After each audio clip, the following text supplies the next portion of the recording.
Good afternoon, everyone.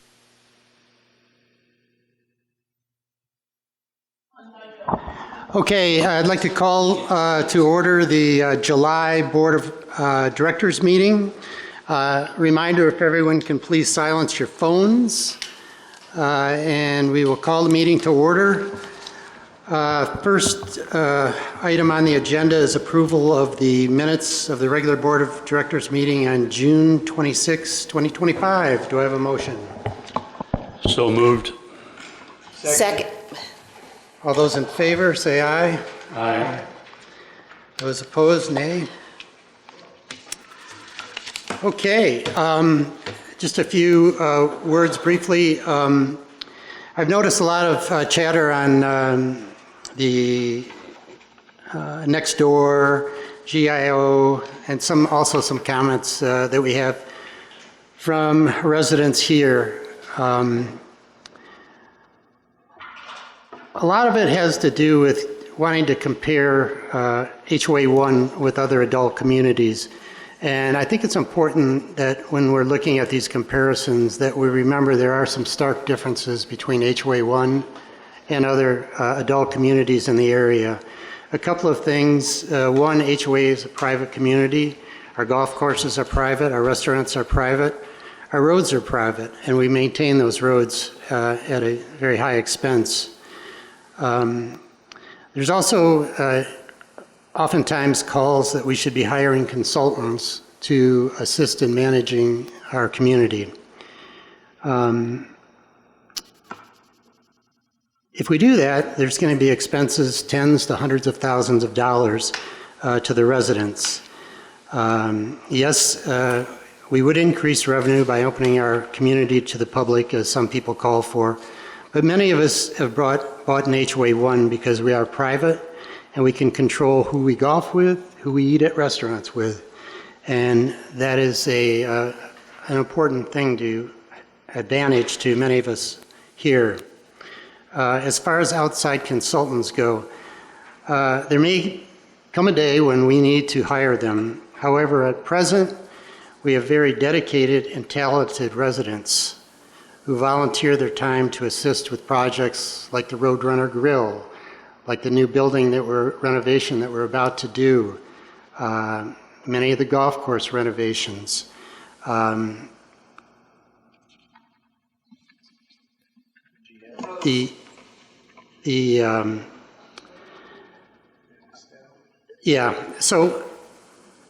we have and more importantly, I think that these projects are run so successfully is we have a very dedicated management team that are also very, very talented. And so the question is when they bring up, why should we spend money on outside consultants to tell us what we want?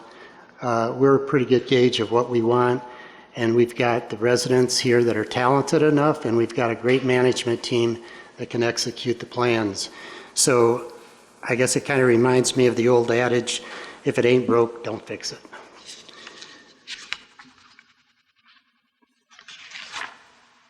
Okay, with that, we'll turn it over to the GM report. Thanks, Tom. This is Vivian Timian. Oh, you're good. You're good. Welcome. A few things going on these days. From a golf perspective, Mike Phillips has been able to identify a vendor for seed that looks like we will get a good pricing opportunity there for a pretty good cost savings. So congratulations to Mike on that, and golf is projected at the end of the year to be on budget by year end. We have forecasted that. In terms of events, the Whiskey River Run in August is in fact sold out, and we have the Superintendent's Revenge coming up in September. Expect that to be sold out as well. And the Golf Shop refresh is still on track for August 4th through October 10th. The millwork's in progress, and the back rooms have been painted, and the carpeting's complete, and the people have actually moved the inventory back in, along with the people in the back rooms. So they've gotten one section of it done, and on August 4th, they will be which is Monday. You'll see that part of the golf shop is going to be sectioned off, so that's a positive move on the golf shop refresh. On the F&B, on the financials, where there's continued focus on the revenue. Year to date, we are still better than budget by $60,000 at the end of June for the revenue line. Library dinners continue to be extremely popular, and we have a lot of people booking them. There is a strong focus on labor costs at this point because we are in the middle of the summer, and we do recognize the fact that we don't have the revenue coming in like we did during the season, so we are adjusting labor accordingly. Several successful events. The vendor offering $4 pint on on the second Tuesday of the month, where the vendors offer swag and free beer to our residents, has been extremely popular. We have several people show up at the Roadrunner Grill on that day. So if you're on the second Tuesday of the month, if you're looking to try a new beer, come on down to the Roadrunner Grill at 4 o'clock in the afternoon, and you'll get a chance to talk to the vendor, learn a little bit more about beers, and enjoy a $4 pint. Prime Rib Night was extremely successful during the month of June. We're having another one in August.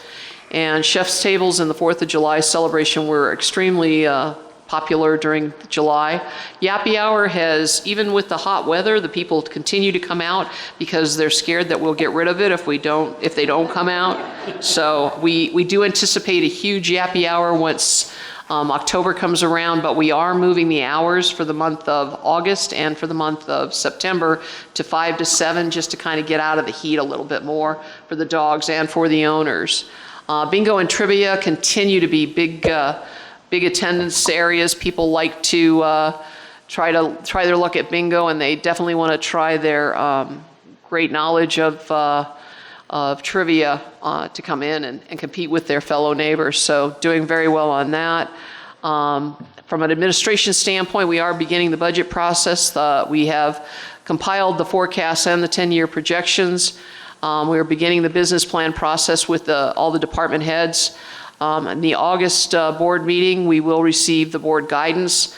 And just to remind everybody, on October 7th, we will have finance hearings in the Activity Center to go over all of the different budgets and business plans with the residents, the finance committee, as well as the board members if they choose to attend. Home resales are kind of interesting. At the end of May, we are on budget with 60 home sales. At the end of July, we've sold 11 homes and we're budgeted for 10, so we're actually one ahead at the end of July. So even though the interest rates didn't get lowered, we're still selling houses in Saddlebrook One, so I'm pretty pleased with that. From an operations standpoint, we do want to remind everyone that there is a town hall scheduled on Wednesday, August 6th at 10 a.m. in the Vermillion Room. We do expect a lot of people showing up. We want to go over a couple of different options. The one thing that came out on the first town hall was you need more space. So our Property and Roads team, along with management from John Reed, sat down with the architects and figured out a way to expand the building a little bit and also look at potential two-story buildings and what those costs would be. So we've got a few options, and we've got some dollars attached to those options so that we can share that with the residents so they can identify, what may be the right solution for this building. We do have new split units installed in the server room, and our server room is right next to this building in the annex down here, and the dry storage in the Vistas kitchens. We have additional cameras being installed in various locations throughout the clubhouse. It's more really from an accident standpoint. I think that's what really spurred us on in the first place from in the fitness center was probably the first place where we really put a lot of cameras, because we found out that a lot of people were falling down, and we wanted to see, is it a malfunction in the equipment, or is the person not operating the equipment correctly? So we wanted, from a safety standpoint, we just want to have more eyes on what's going on. So that's really important to us. And let's see. That's all I have. And Mike McFarland, our controller, unfortunately has been out sick this week. But we have our pinch hitter in here. Lisa Kojal is right next to me, and she's going to tell us all about the financials for the month of June.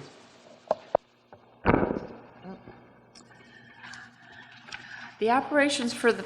Is that on? Yeah, you're good. Oh, You're on. okay. Just bring it closer. Yeah, there you go.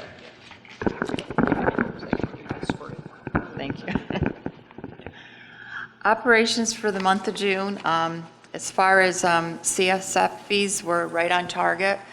Home resales, for the month of June, we were at 9, so we were under by 1, but for the month, we were down, and because out of the 9, one of the homes was the second home. That accounted for the worse than budget for that line. But year-to-date, we're right on schedule. That small difference of 180 has to do with a timing difference from the first sale in January. That was with the old CSF rate, so that was just timing of that hitting. So other than that, we're pretty much on budget and on schedule with that. As far as roads, we're better than budget in the current month and year-to-date, but that will change come October when we had that road work done, but there was issues that the billing we won't have to pay out till October, November.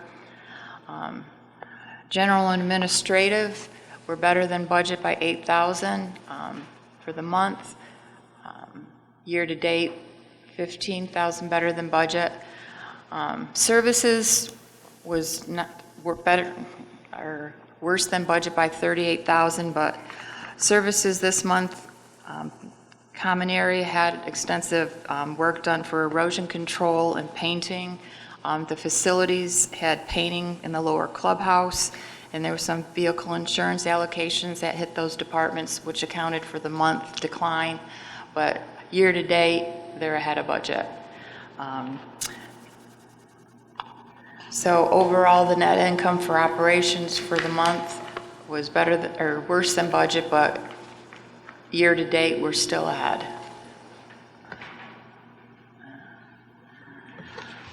Gulf revenues, annual fees continue to be good. Daily fees is another month where worse than budget, but then again, the weather has played a factor with being so hot. So if we don't have the daily fees, there's not the traffic for afternoon rounds and everything. So even though year-to-date we're behind, Gulf is still expected to come in overall on budget by year-end. Gulf shop sales this month were net sales better than budget. And golf course maintenance was down this month. And this month, we also had hitting earlier, which wasn't in the budget, a portion of the HSA employer contribution that's budgeted for July, but we accrued a portion of it with the close of May or June, so that'll even itself out in July. So that golf had like a $10,000 was their portion of the employer HSA contribution, so that's reflected in June, which the budget is July, so it'll wash come next month. Golf shop cost of sales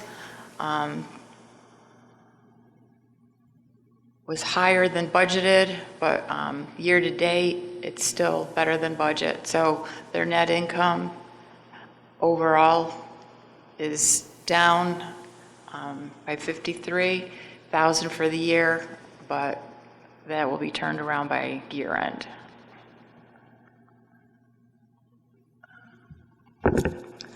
Food and beverage, their gross sales for the month were down according to budget by 8,300, but they're still running better to the budget than year to date. Their cost of sales is higher than budget for the month, and even for the year, they're worse than budget. So we're definitely taking a look into that to see what's driving those factors so we can correct it before year end. Labor costs for the month were worse than budget, but then again, they also had the early contribution to the HSA hit their bottom line, which was budgeted in July. So actually, it was pretty much around 11,000 worse, so not as bad as it looks. But there again, year to date, they're still running better than budget. So their income for the month of June was down according to budget, and even though they're down, they're doing much better than budget. So overall, F&B is doing a pretty good job.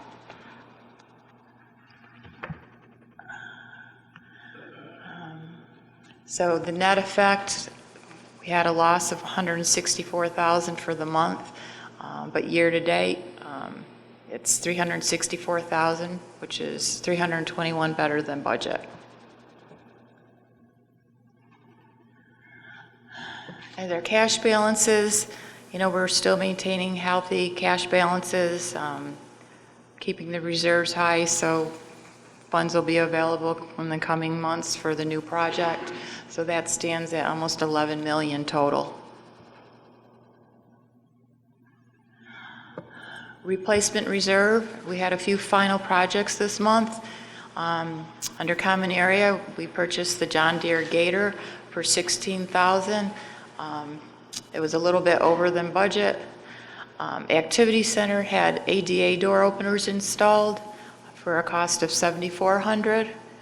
The Fitness Center, they had their men's shower stalls were completed in June at a cost of $33,750. In the tennis area, had a new ice machine installed for $9,213. For total cost this month is almost $67,000, but so it's over the forecasted or budget amount by only $3,300.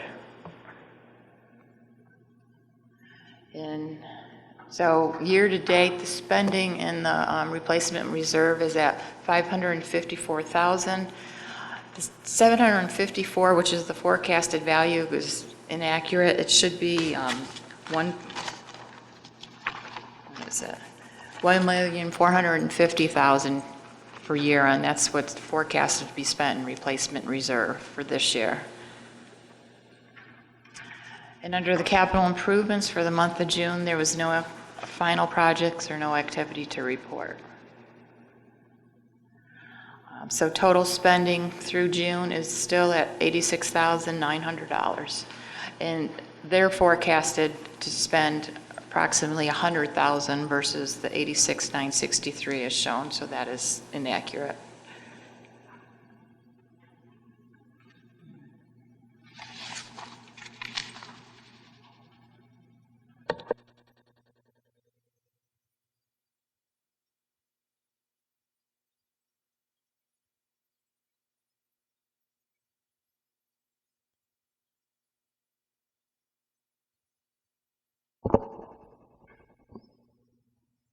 Thank you.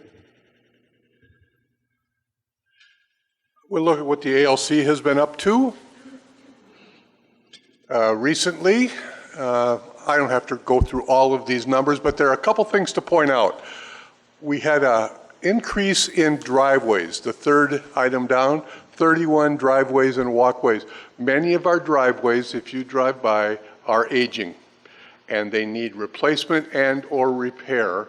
And that has been a very active quarter for us to do those. Also, when they do their driveway, they also do their walkway, and the upgrades are just gorgeous, seeing some of the new work people have done in their driveways. Mike? Yes, sir. This question.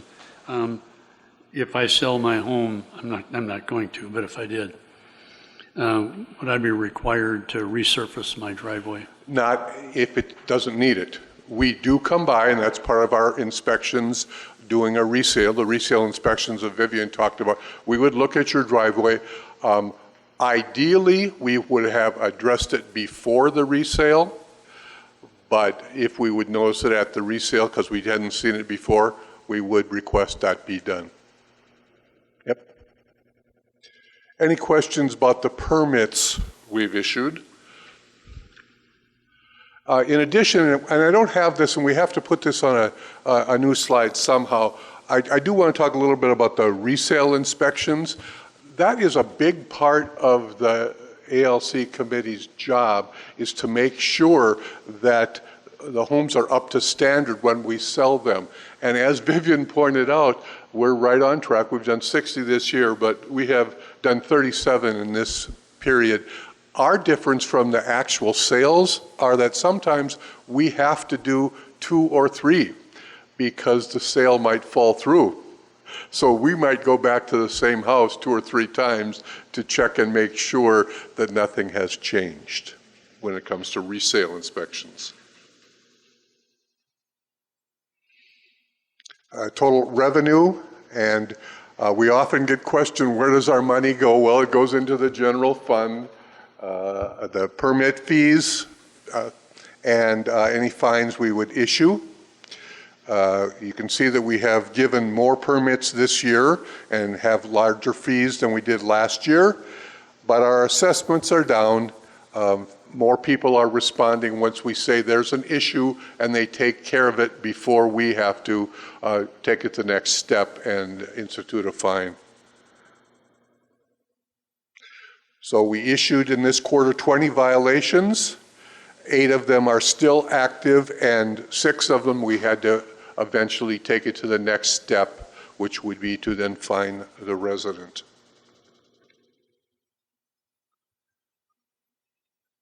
And that's typically, we get phone calls from the information line, and we had a little over 100. And most of the time, the ALC members are able to resolve questions for residents regarding permits, regarding whether they need a permit, regarding maybe a complaint about a neighbor's issue. But our ALC people take care of that.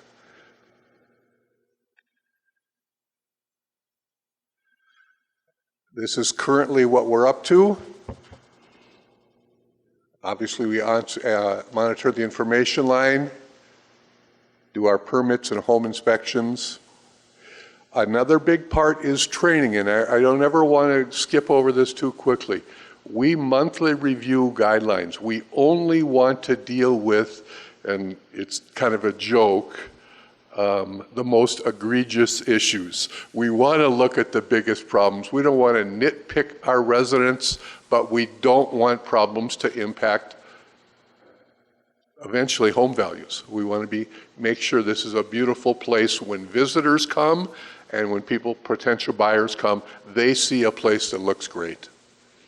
We do this by have articles in the communicator, video screened, and e-blasts. We are currently recruiting members. We had 2 residents resign. 2 of our members resigned due to personal issues. Anybody in the audience, I have the application right here. We're looking for people. Especially, we like to find a master gardener. That's one of the people we lost, and that really helps those of us that aren't necessarily plant people.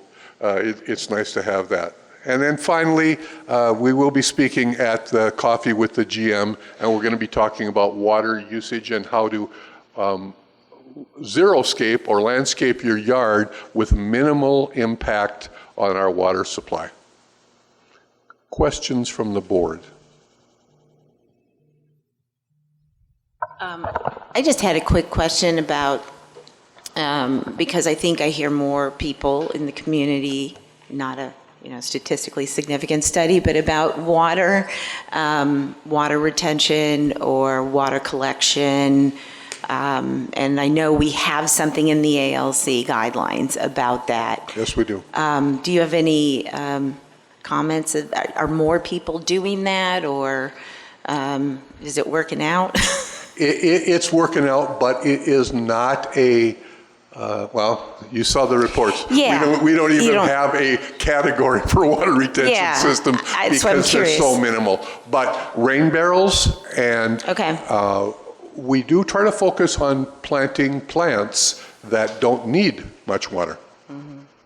Desert, this is a desert. We don't expect to have a rose garden here. And I will be talking more about that in conjunction with SPAC regarding the water retention systems. Thank you.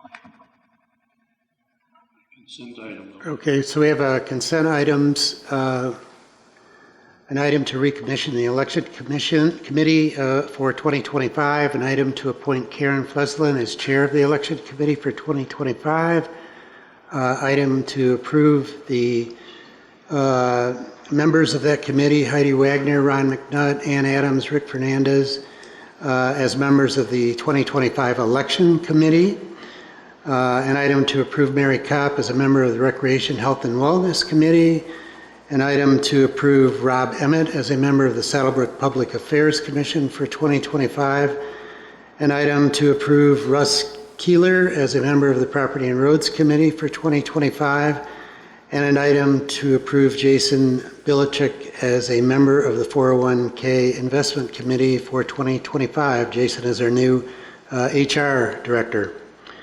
May I have a motion? So moved. Second. Okay, all those in favor? Aye. Opposed? Okay, passed.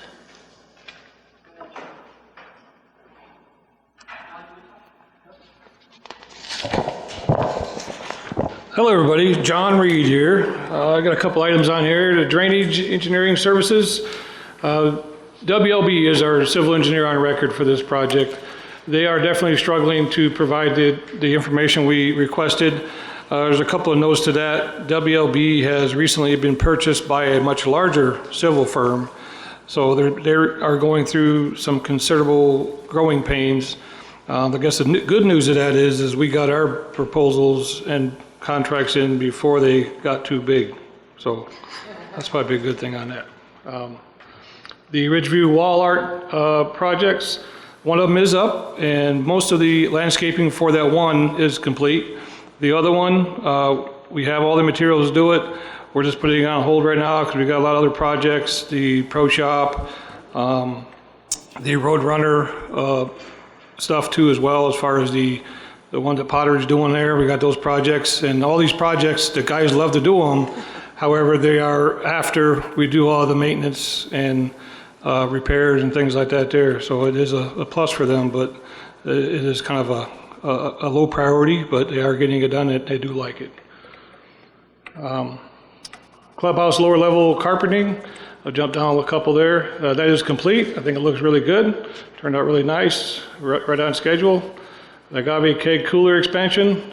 The contractor is telling me he hasn't given me a solid date yet, but he's looking at the second week of August, but I have not got a confirmed date from him on when we can actually start that enclosure for the keg cooler. He is still working on a project down in 21, and he's wrapping that up, and once he finishes that, he'll work on our project. The gray water cast iron piping replacement. John, will that disrupt service and that The keg Agave cooler Keg expansion, Cooler. will that disrupt We're service? going to work around all the major events that are upstairs in the Vista dining area. Yes, Okay. That's that's why I wanted to get a time frame where he can work. I didn't get that with Kelly and find out when my windows of opportunities are to make that happen. The gray water cast iron pipe replacement is, we're going to do that during the shutdown period. And to back up on the North Star Systems, the software team will be here on August 28th and 29th. It's our kickoff meeting to go through some processes in accounting, golf, and food and beverage to get a better understanding of how we process invoices and how we process AP and obviously accounts receivable, as well as how do we bring up a order in the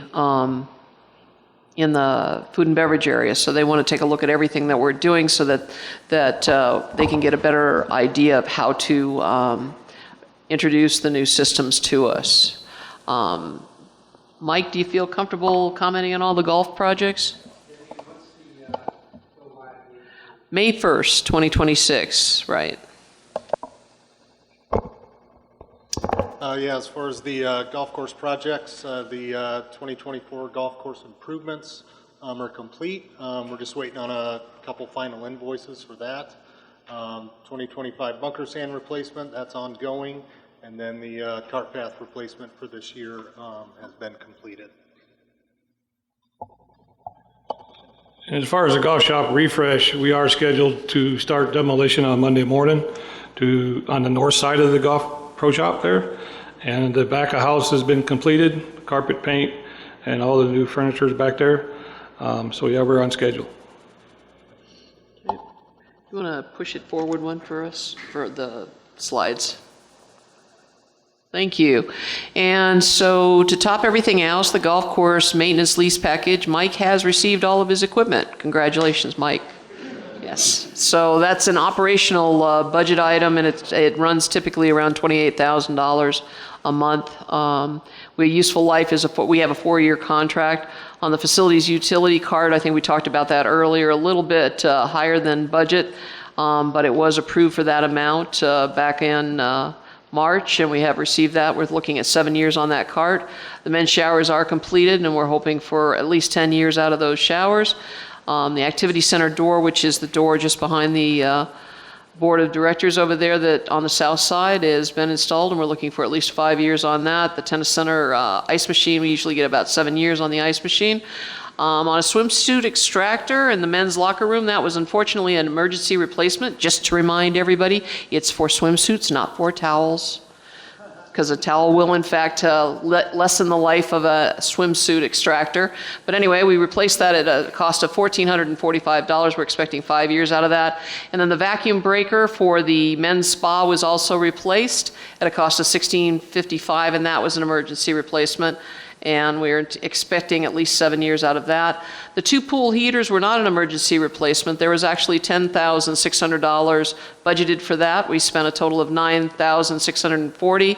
The pool sand filters were budgeted at $3,900 when we came in at $3,109, and we're looking for 5 years out of that. And the pool dolphin, I believe that's for the lap pool, was projected at $5,600, and actual price came in at $3,304. Useful life, again, at least 3 years on that.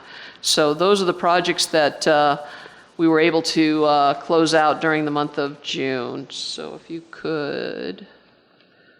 Great. And then we get to listen to Mike Phillips talk about the golf course improvements to the Tucson course. Yeah, good afternoon, everybody. Here today to talk about... Mike, could you pull the mic a little closer to your... Thank you. Is that better? This way? Okay. Is that better, Joe? All right, perfect. Yeah, so here today talk to you about some proposed golf course improvements to the Tucson course in the summer of 2026. It's prepared by the golf staff and the golf committee. So just a little bit about golf at Saddlebrook One. Annually host over 80,000 rounds of golf by residents and guests. Contributes significant revenue to the food and beverage operation through league and club events. Since 2021, has contributed $1,656,565 in positive operational cash flow for the HOA. And the continual improvement to the courses has proven to be a key piece for the successful golf model. So a little bit about the background of kind of how we get to these points for these improvements. So we have the golf course master plan as the community's guide to making improvements to the golf course. It was completed in 2017. It's available to view anytime on the Saddlebrook One website under the Golf Committee tab. At the time the golf course master plan was approved, money was included in the RRS for future years to address some of the major improvements that are outlined in that plan. Master plan changes have been completed the last few summers. We've done the greens on Saddlebrook 6 and 7. We did some bunker work on Tucson 3. We moved the forward tee on Tucson 9.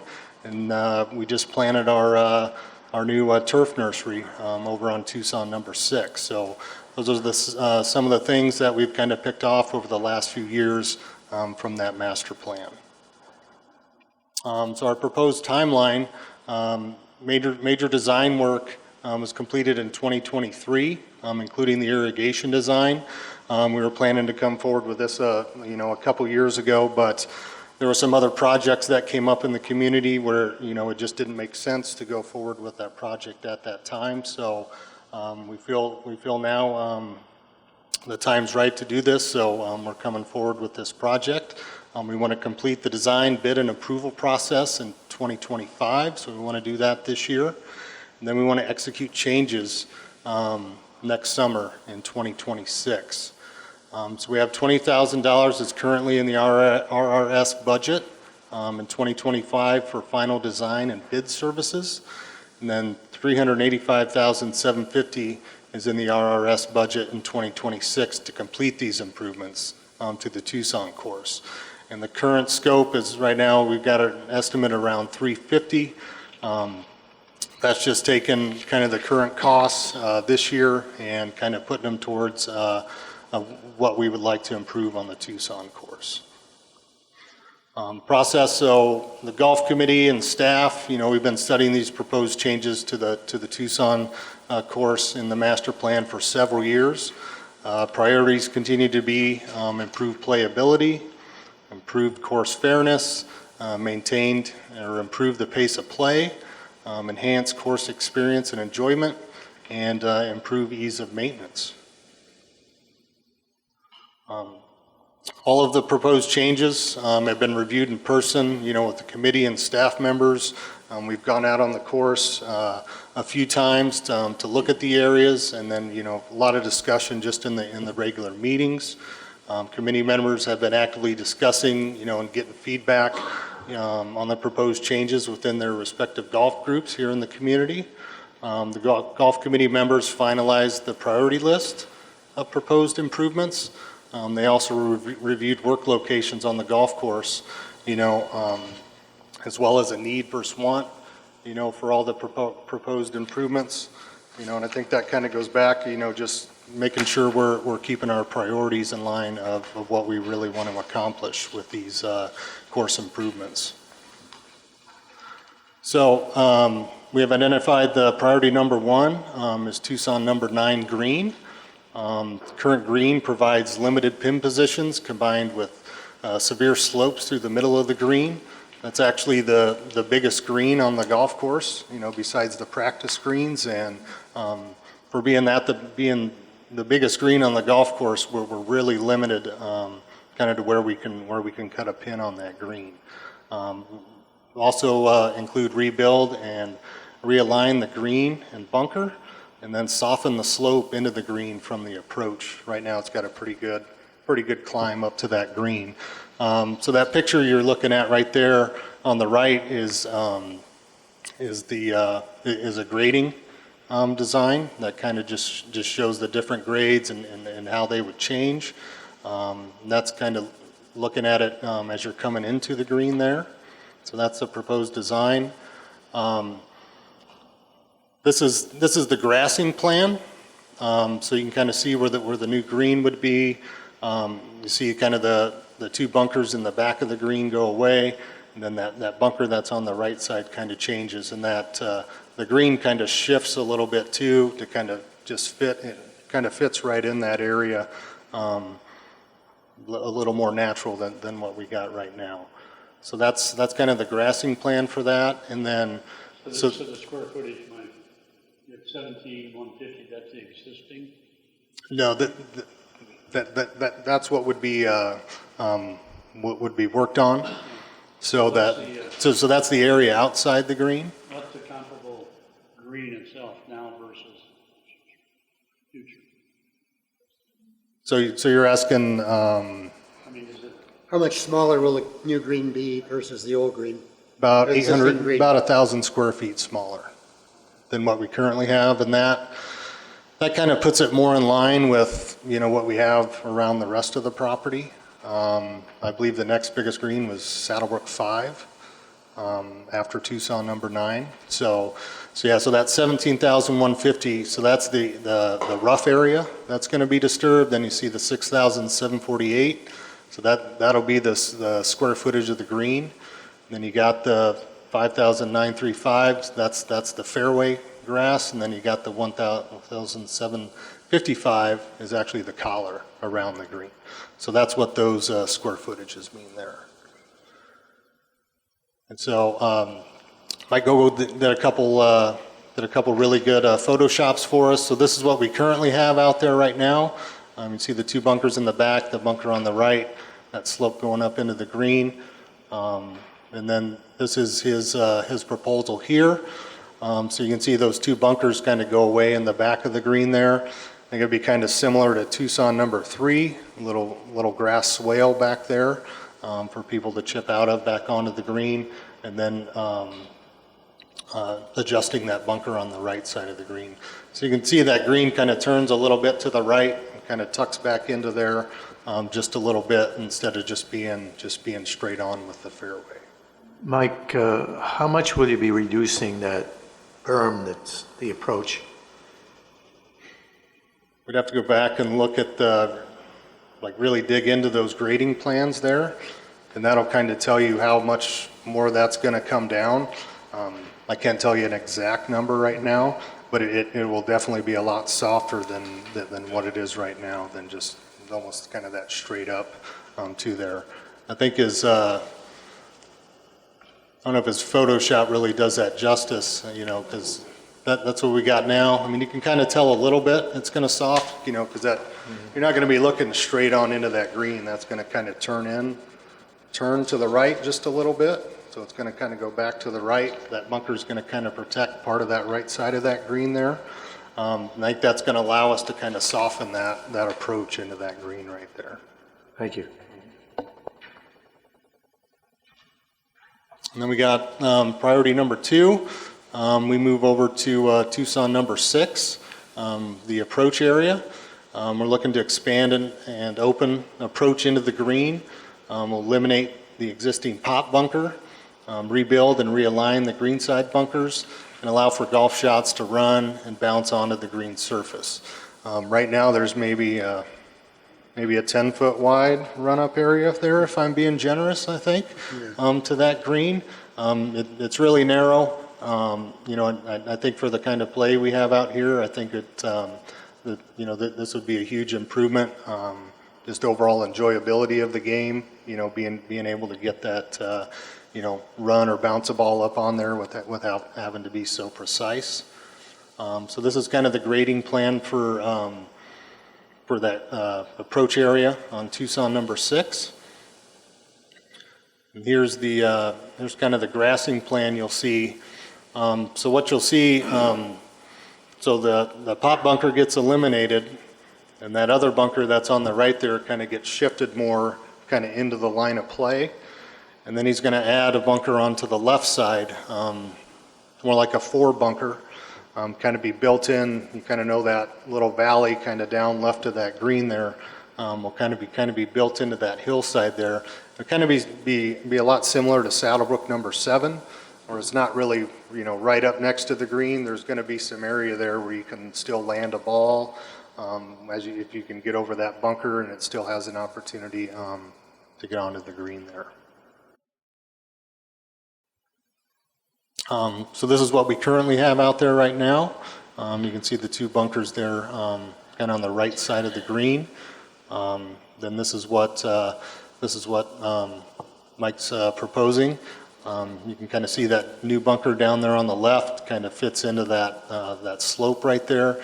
There's still going to be some turf between there and the green for balls to land. You can tell that really opens up that approach area into the green without that pop bunker being there, basically right in front of that green. And then still staying on Tucson number 6, we're in the landing area now of the fairway. So we want to rework fairway landing zone to better accommodate tee shots, realign fairway bunkers better to the line of play. We're going to reduce that sand area. That's a really, really, really big bunker. That's on the right side there of that hole. And then we want to increase the fairway area in that landing area on Tucson number 6. So you see kind of the grassing plan there. So you'll see on the left side, that's actually the right side of the fairway if you're looking at the green. So that really big bunker that's on the right side there will turn into 2 bunkers, two smaller bunkers we're going to reduce the amount of sand in that area. And then that smaller bunker that's on the left, he's going to kind of just realign that to be better in line with play. And I think the main thing with those two bunkers on the right is this, just to be able to get out of them right now. I think people got to use a wedge or an iron or anything. You're just looking to kind of pitch it back out on the fairway. And we don't think it should be that penal. If you're in those fairway bunkers, these new ones are going to be designed, where you can still hit a good shot down, you should still be able to get par on that hole, even if you end up in one of those bunkers over there. But right now is you're almost kind of looking at bogey because you just got to chip out of that bunker. There's no way for you to kind of really continue to advance the ball towards the green. So that's going to be a major change there, and then just widening that fairway area there as well for more landing area in the fairway for Tucson number 6. Sorry, I don't have a Photoshop of that one to demonstrate for you guys. Moving on to priority number 3, is be on Tucson number 4, the bunkering. Rework bunkers at fairway landing zone, reduce the fairway bunkers to 1 instead of 2. So right now we got those 2 big fairway bunkers on the left side of that fairway on number 4 on Tucson. And then move the greenside bunker from the left front to the right front of that green. So here, looking into the green there, that just kind of shows he wants to take that bunker that's on the left side, move that over to the right. I think that'll still kind of be a little grass swale there on the left when that bunker's removed. I think that's what was originally there before that bunker was installed in there, was just a little grass swale. I think he wants to move that bunker over to the right. It's more just to balance the hole out instead of having all the bunkers on the left side. You can have one on the left, one on the right. Just kind of balances out that hole really well. And so, as far as the grassing plan, so this is what we're looking at. So you can see up towards the green there, that bunker gets shifted over to the right. Those 2 big fairway bunkers that are on the left become one fairway bunker. Those can be a little penal as well. They still kind of got some of those kind of steep faces. So I think the new bunker design there, I think people still have an opportunity to reach the green, even if they do land inside that fairway bunker there. So this is what we currently have out there right now. These are the proposed changes. So those 2 big fairway bunkers on the left go away. Much smaller fairway bunk, just one smaller fairway bunker there on the left, and then shifting that greenside bunker to the right side of the green. Just kind of balances that hole out there. So our proposal, we want to engage the services of Mike Gogol Design. We want to finalize the design, create construction documents, presentation materials, bid documents. We want to schedule a pre-bid meeting with interested contractors, probably early in September of this year. We'll need to review the bids to ensure accuracy and completeness, present the bid reviews to the golf committee in October, and then we'd return to the board of directors with proposals from contractors either in November or December of this year, 2025, so we can get a contractor locked in for the summer of 2026. So the design and bid fees for Mike Gogol, design is $14,000, travel expenses are $1,000, and then we got a contingency of 3% for $500 for a total of $15,500. There's $20,000 in the 2025 RRS budget for this design and bid fee.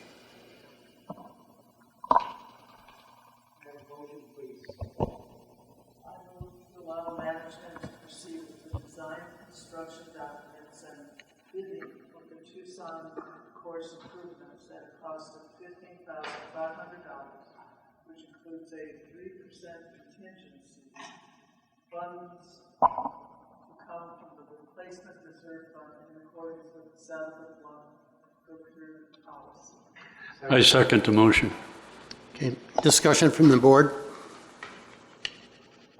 Mike, is there some sort of a timeline? This isn't all going to happen all at one time, is it? It's going to be a process going through the year? No, it'll happen in the summer.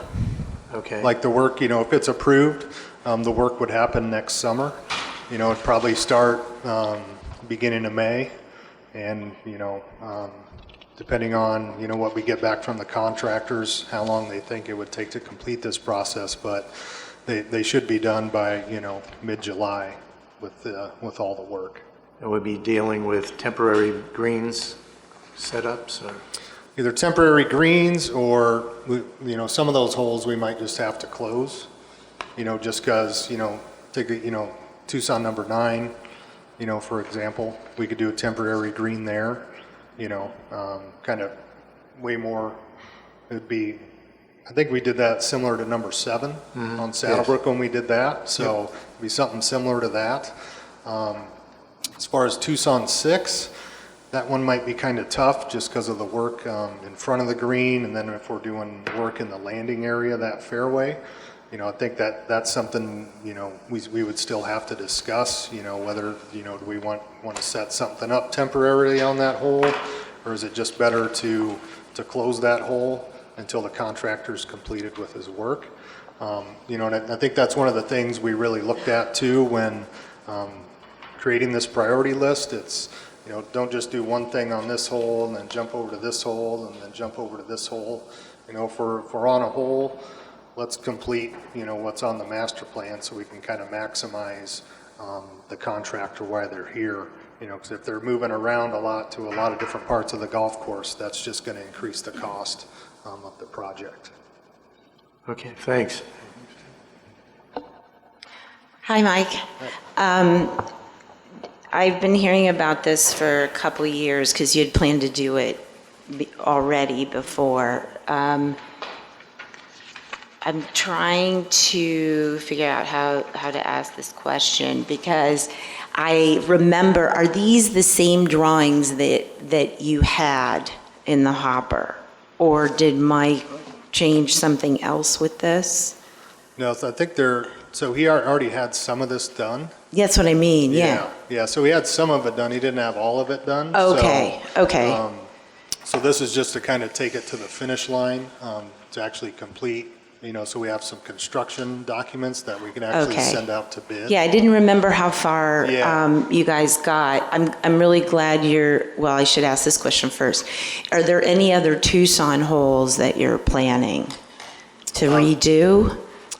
Not at this time. Not at this time, I mean, okay. there were some other things, that were identified, on the priority list, but these became the top 3. So. Okay. The reason I asked that question, and I mentioned this at the golf committee meeting too, is that, sometimes the dollar figure looks really big, but you're talking about bringing kind of the same kind of equipment out. I mean, each hole is different here, what you need to do, but you're talking about bringing that out and you could get it all done.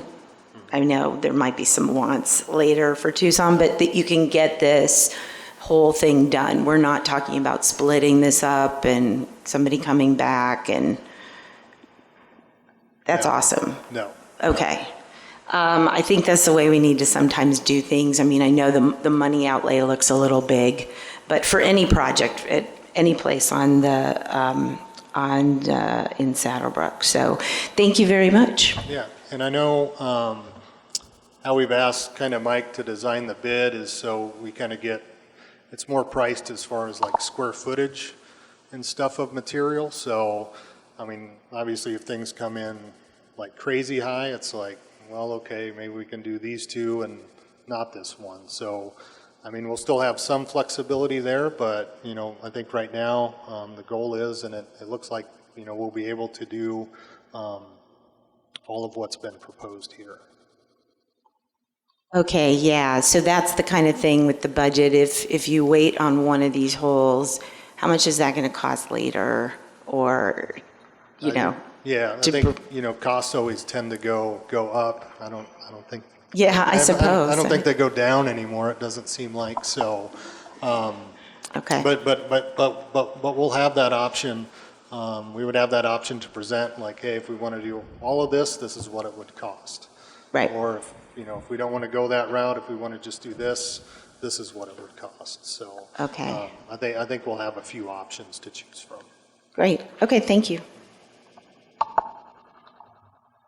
And also, by reducing the green size, reducing the bunker size, we're, I think, accomplishing two things. One, pace of play probably will be better, and two, the cost to maintain the courses will be lower, correct?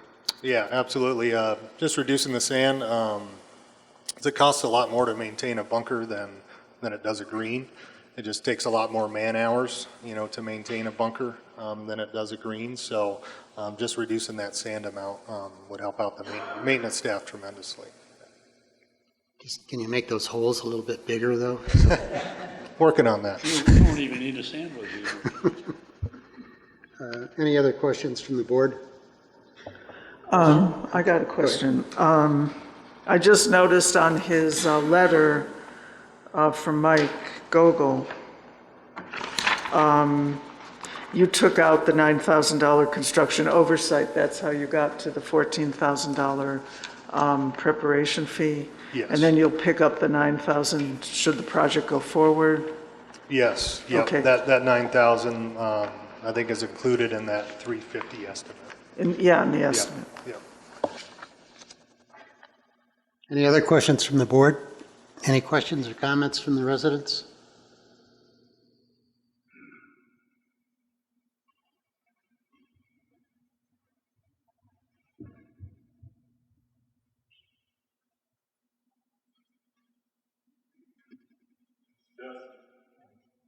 Is it on? All right, thank you. Ed Larson, Unit 18. I want to comment on, at the beginning of this presentation, what was quoted was a positive operational cash flow of $1,656,565. I was wondering where that number came from. So I accessed our financial records, and it's actually the Gulf net income or loss before depreciation from the years 2021, 22, 23, and 24 to the dollar. So what I'd like to talk about is depreciation. We correctly show depreciation as a part of our monthly profit and loss calculations. Depreciation is an operating expense. It's an expense of using assets over their useful operational life. It reduces the income recorded on a profit and loss statement. The purpose of depreciation is it allows a more accurate depiction of a company's financial health. In other words, it's a part of the total assets calculation of a company. Now, if you look at the Gulf net income or loss over the 2021 through 2024 years, the value is a net loss of $930,281 if you include depreciation. This is an important consideration, and I would ask that it might be more prudent to actually use the terminology from our financial reports when presenting a number in the millions of dollars on a program here at a board meeting. The other thing I'd like to say, well, I have only a few minutes, but we're talking about course playability, fairness, enhancing play, improving movement, making an area less penal.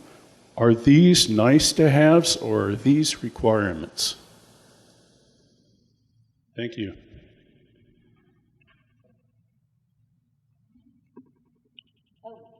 Yeah, thank you for your comments. The reducing the penal context, and Mike can definitely address this better than I, but that was referencing my comments that if the course is less penal, then pace of play is better. So if pace of play is better, then the enjoyment of the residents is much better. So it's not measurable in dollars, but certainly in the enjoyment of the residents who play golf. So, yeah.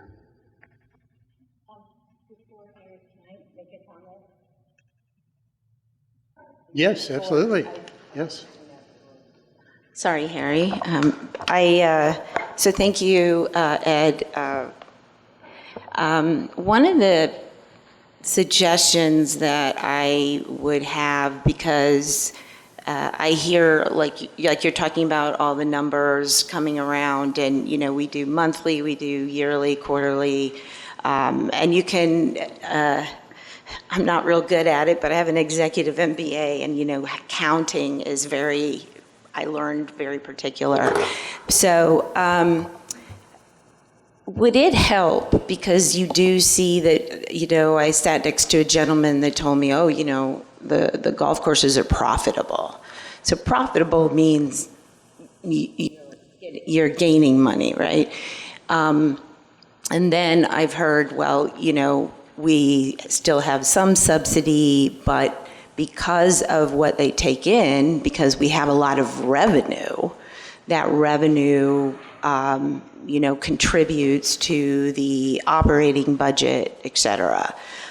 So there is actually money coming in, but that doesn't mean it's, profitable in terms of where the money is going. So it's very interesting. I would suggest that we put together, because, not everybody is looking at accounting tables or doing the research that Ed did. Is there some one pager that you could put together so that the community understands how this works? Because I hear a lot of misinformation. So It's published in the Communicator each month. And we publish the cash, and then we separate out the depreciation line so people can easily see it. It's true, and Yeah. I can see that. It's in that type of accounting table. I think that if I talk to 3 different people, they have 3 different concepts of where the money's coming from, whether or not their dues go toward golf. I mean, they ask about the other stuff too. Sure. But I find that there's a lot of confusion with that, and there's many categories, right? We have golf maintenance, we have pro shop, we have all of these things, and so, but the depreciation is in there. Absolutely, it's And reported in there. because that's very important with any company. But I just wonder, I feel like sometimes I'm trying to educate residents, and not because I'm an expert. I've just been going to golf meetings for a few years. I play one on TV. So at any rate, I just wonder if listening to Ed talk about trying to look at the numbers and so on, what do you think would be helpful for the larger community, so it doesn't seem to be so confusing, or that people come up with vastly different ideas of what's true or not? Yeah, I'm kind of, because you went and looked at this. Is this still on? Yes. I really don't have an answer. I looked at the agenda and this program and so on before this board meeting, and I looked at Mike's program, and I thought, where's that number come from? So I went to the Saddlebrook One website, and the financial records are all there in great detail. It's wonderful to be able to access all that information. I know a little bit about this kind of data. It's very confusing. There's a lot of data here. There's a lot of terminology that only accountants know. And but I know the basics. But I can't explain it. Maybe if there was some forum where somebody with an accounting background could explain it in layman's terms, that would help. That would help me. Might be one possibility. Maybe at one of the weekly or monthly breakfasts, have an explanation of how our accounting works. This is in layman's terms. This is a very unusual situation. I've never really heard anyone asking to get educated on the debits and credits of accounting. But I mean, in layman's term, the money that Mike is talking about is the money before depreciation, which is the cash that is generated each year from the cash flow from the receipts from golf. The depreciation is a reflection, as Ed's indicated, is a reflection of the purchasing of assets in prior years. So if you purchased a piece of equipment that's going to last 10 years and you paid $10,000 for it, you're not going to see an expense on the income statement for $10,000 the year he buys it. You'll see an expense in depreciation of $1,000 for the next 10 years. So you're amortizing the cost of that asset over the expected life of it. So we supply both sets of information. We supply the cash that is generated, and then we also show the depreciation, which is a reflection of what those assets that are capital in nature cost each year. So, And that's the cost of doing business. If a company shows far greater net loss each year, they will go out of business eventually. So the goal of any company is to have a net profit in total, expenses, revenue, depreciation, right? My understanding. but I'd I'm a almost say layman. that our goal is to break even, to be honest with right, you. I Yeah, agree. yeah. I agree. Sure, is that it? Yeah. Thank you. unless I want to put all the residents to sleep with more accounting. Harry Ford, Unit 21, Lot 2. I used to be a golfer, but I'm not a golfer anymore. And I've commented on this subject many times and provided a lot of written documentation, including for this meeting. My biggest problem is if Saddlebrook One was a private club instead of one that was subsidized by an HOA, the golfers would have to generate enough revenue to pay for this. Instead, in our case, the golfers are asked to pay for this, or non-golfers are asked to pay for this when we're getting little or no benefit. If it was a private course, you would have a golf improvement fund. You would allocate overhead and be paid. We don't allocate overhead.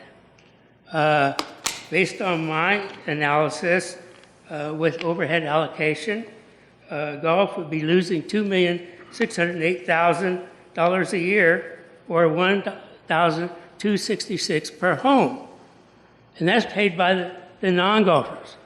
The homeowners already paid $643,000 to remodel this course in 2011, with a special assessment with no vote of the homeowners. Now we're coming back again. Why didn't we get it right the first time? What are the increases in revenue from this proposal? Is the course easier or less easy? What are the expenses? Are they higher or lower? We got a 1,000-year drought. How is that coming into this proposal?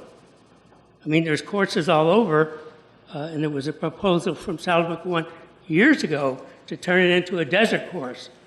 Why aren't we turning this into a desert course and reducing the operating expenses, and especially for the non-golfers who are getting little or no benefit?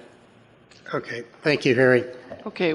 The- Tom, our golf team is kind of given marching orders that each year we expect them to improve the member experience. And our responsibility is to identify possible changes to the courses and to the golf shop or to their assets to meet that goal. Definitely the board has the final decision on whether or not those funds can be spent, but I think that from a management standpoint, I think the team has done a great job of assembling the information so that the board can make an educated decision about which direction they want to go. So, thanks. Can I just say something too? Sure. I think the name of the game with Saddlebrook, in terms of the golf course, is to keep making the product superior. And then that will increase rounds and it will increase revenue.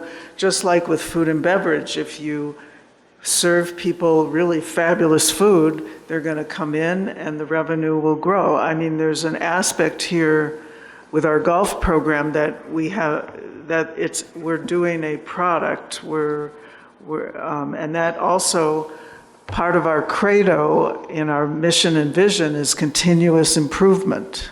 And that's what we want to do here in Saddlebrook, and we always strive to continuously improve our assets. We are about to embark on all of our projects, the Roadrunner Grill.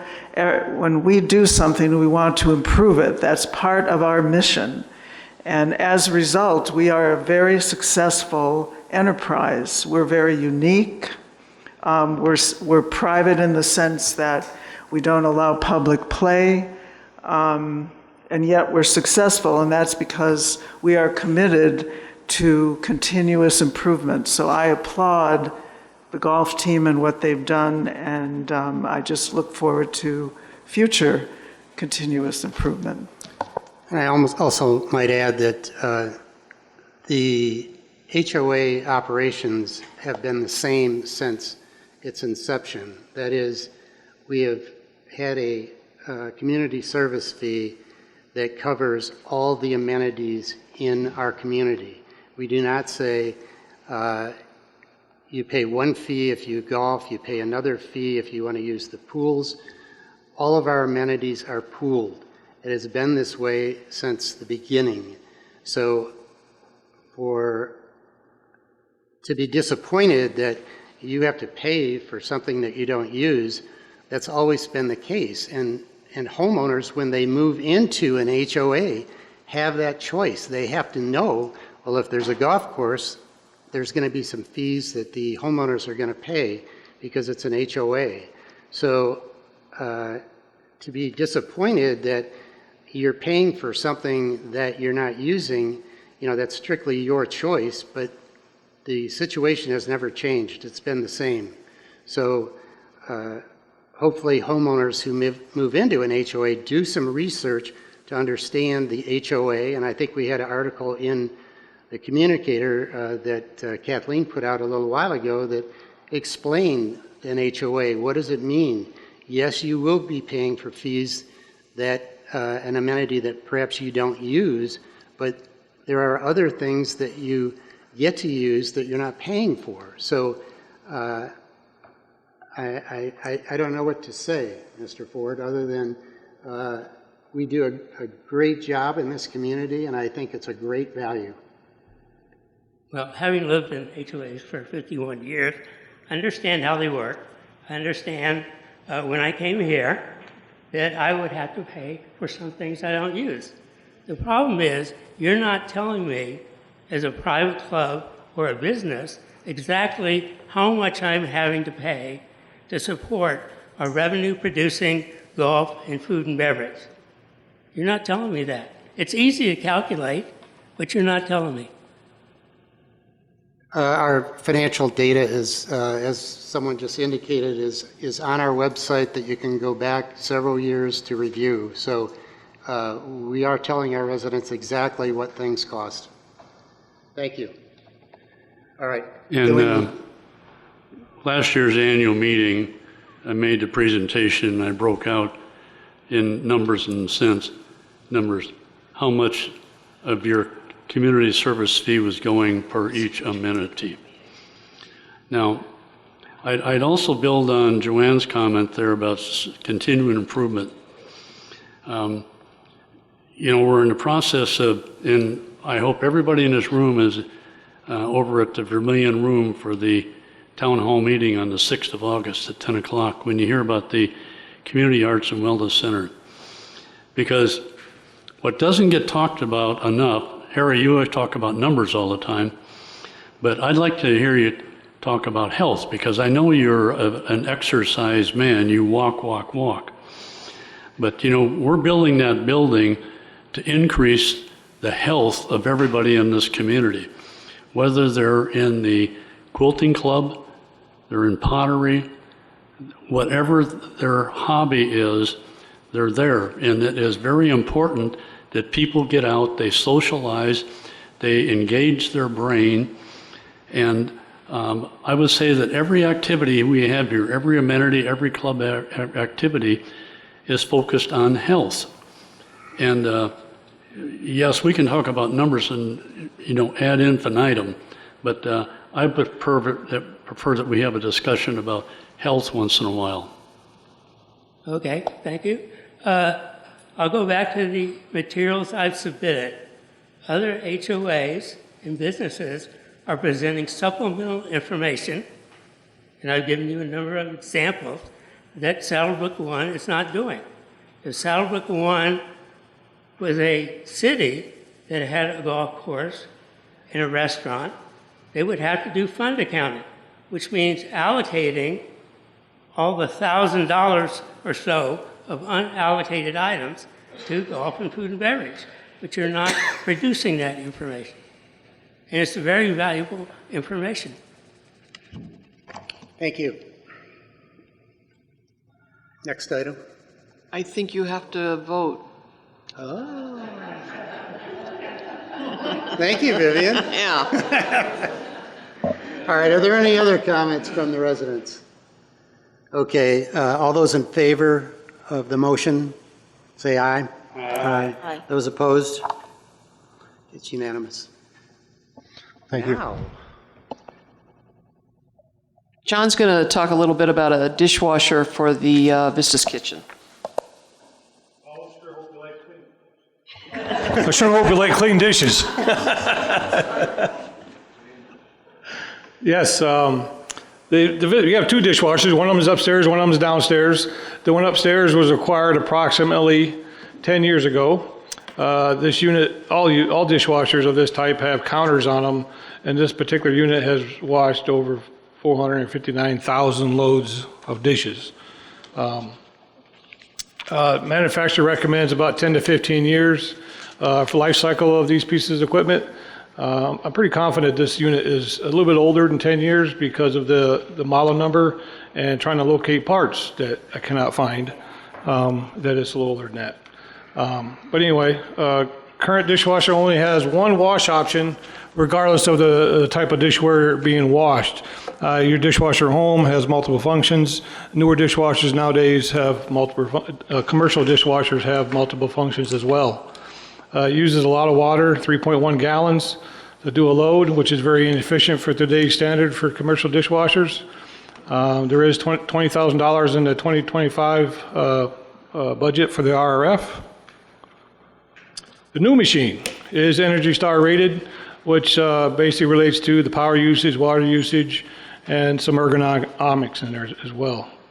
The new model is the same manufacturer, same size, capabilities as the current unit. It's a low temp, takes two loads of two racks of dishes in it. It uses only 1 gallon of water per load. It has some built-in upgrade functionality to notify the user of the following dish detergent flow and the level alarms, water temperature alarms, and mechanical rack switches to identify the type of rack. It comes with 3 different racks, and each rack has a special area of the rack that identifies the machine, if it's a silverware rack or a pots and pans rack or a utility rack. And I know that's not a lot of people want to know that, but it's if you ever watch a commercial dish line wash dishes, it is very intense, and there's a lot of stuff going on in there that would make it more efficient if that machine was a little different. Looking forward, Food and Beverage is looking to create some potential space and process efficiency changes in 2027. This dishwasher specifically chosen to fit into that vision moving forward.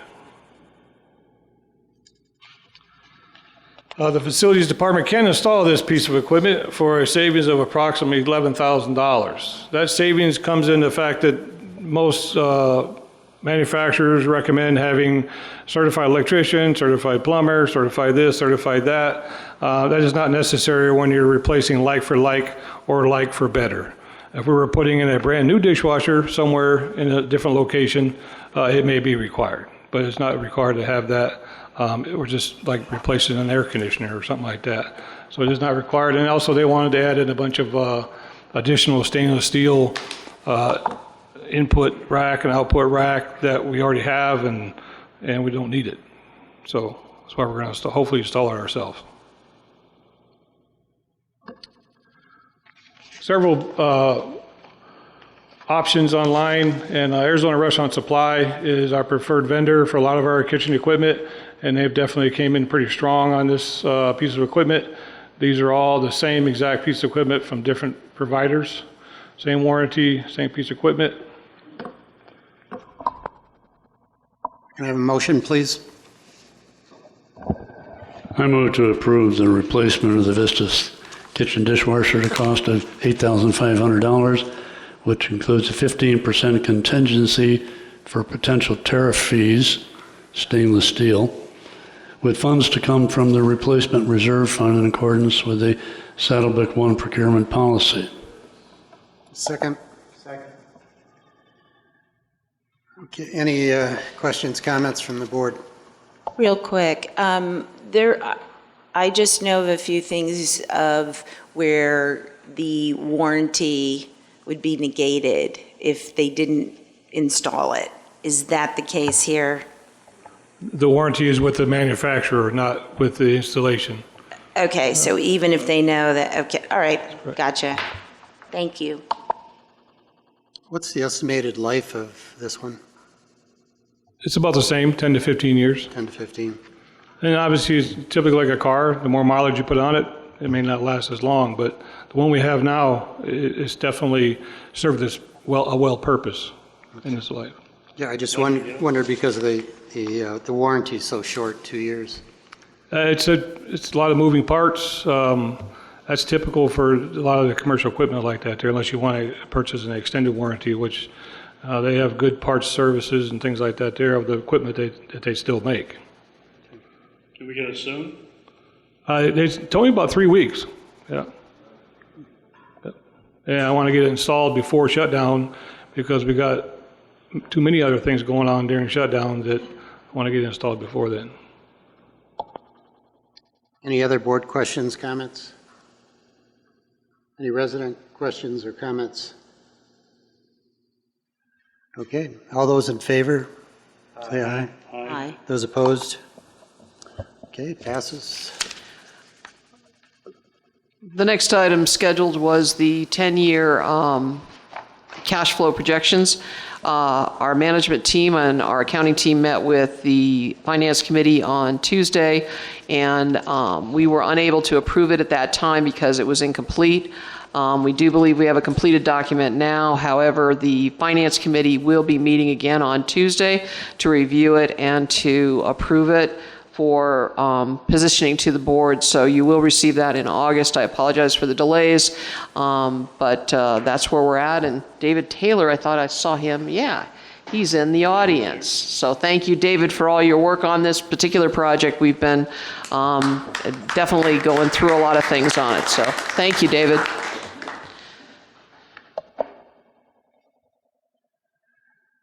Okay, any other issues we need to discuss today? So let's open it up to the residents for any questions or comments they have regarding any other issues.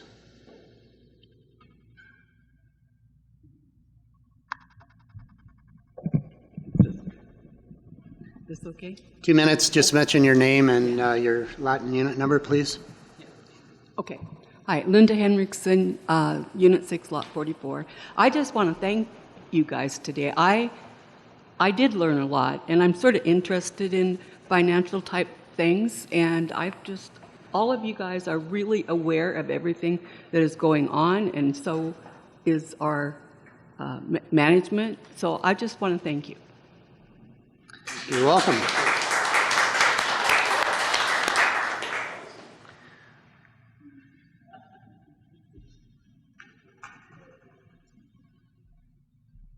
Harry Ford, Unit 21 again. Thank you for having me. I sent a lot of documentation ahead of the meeting, didn't hear anything back, so I decided to come. Saddlebrook home values are down $37,823 per home, or $77.9 million since 2022, and there is no specific written plan to accomplish the mission of enhanced property values. Saddlebrook One home values continue to lag our competitors. Where is the analysis and plan? The vision is to be the active adult community of choice in Arizona. So where's your benchmarking? Saddlebrook common area expenses in the 2025 budget are 35.4% below Saddlebrook 2 and 110% below Saddlebrook Ranch. In my opinion, we have the worst curb appeal of any of our competitors, and that is one of the reasons that our home prices are down. Saddlebrook 1 is not allocating overhead, as I mentioned earlier. I mentioned the golf loss. It's not that difficult to compute. Food and beverage loss with the Robeson overhead allocation is $2.2 million, or $1,349 per home. I don't use food and beverage because I get a better product and service outside. Board Policy F2 requires the board and its committees to conduct careful consideration and prioritization of potential capital projects to meet the needs and desires of the community, balancing them with expected expenses of said projects. I haven't seen for our 10-year forecast any board or committee minutes that meet that board policy. Any questions? Thank you, Harry. As I mentioned earlier, every community is different, and Saddlebrook is unique, and I think very, very well managed and run, and I thank management every day for the job they do, so, and our residents who volunteer all of their time. So thank you all. Any other questions, comments? Meeting adjourned. Thank you all for coming.